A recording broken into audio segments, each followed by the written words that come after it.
again, we've been going through the book of Proverbs. We're in Proverbs chapter 3, verses 5, 6. Really this whole segment here. Trust in the Lord with all your heart. Do not lean on your own understanding. Just acknowledging that human understanding is limited. Our capacity for understanding is limited.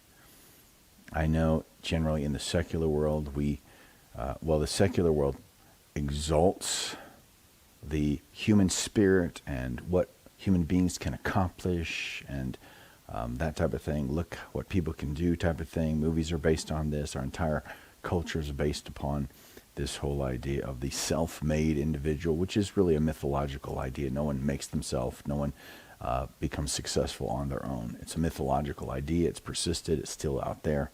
But it's this celebration of the so-called human spirit, what we can accomplish. And all Christianity is saying is all we're saying is that's mythological.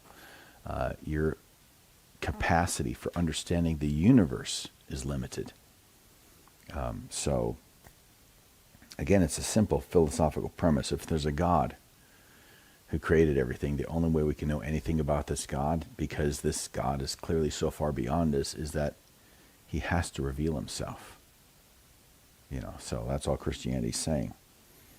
And the premise that, we can't know is a false premise because it's self-defeating. To say you can't know if there's a God or who this God is to know something about this God. It's to say you can't know him. Well, how do you know you can't know him? Somehow your intellect has gone beyond the scope of everyone else who's ever lived, and you know the secrets of the universe, and you know the secrets of the universe do not hold God. So to say we can't know is always a self-defeating premise. So the Christian claim is we can know, and because it's so absolutely clear who we can know, we are all without excuse. There is no good excuse to say, well, the reason I didn't follow the wisdom of God, the reason I didn't know Christ was the Savior of the world is because, and there's just no good excuse because there's just too much evidence.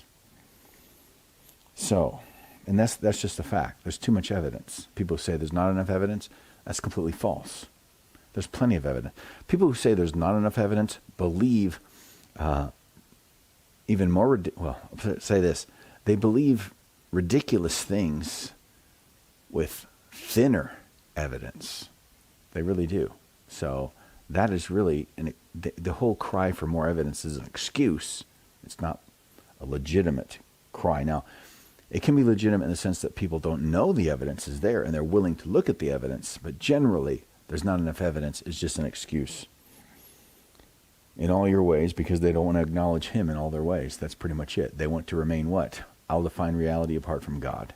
They want to remain in that state of human sinfulness. And that is the best definition of sin. It comes from Martin Lloyd-Jones. And he got it from Genesis chapter 3. We will become like God. I'll decide reality. I'll decide right and wrong.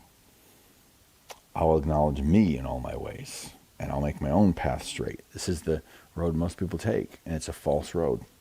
In all your ways acknowledge him, and he will make straight your paths. Be not wise in your own eyes. Fear the Lord and turn away from evil. And here we have this segment here. This is thematic, I believe, for this segment. Again, we're not promoting anti-intellectualism. We're just saying, don't be wise in your own eyes. Don't think you know so very much, because it's an old adage. The older you get, the more you realize you don't know. There's something about age that should humble us. I mean, if we look back to where we were when we were in our, early 20s, wow, if we could just go back and tell ourselves, just trust in the Lord and enjoy life. Okay, trust in the Lord and enjoy life. Enjoy the place you're at. And trust the Lord. He's got your future. He's got your past. He's got it all. Can you trust that he has it all? Learn to trust him, and you can actually enjoy the life he's blessed you with. Now, there's a message you don't hear from me every day. Learn to trust God, and you can actually enjoy the life that he's blessed you with. Now, what has God said to you today? What are you going to do about it?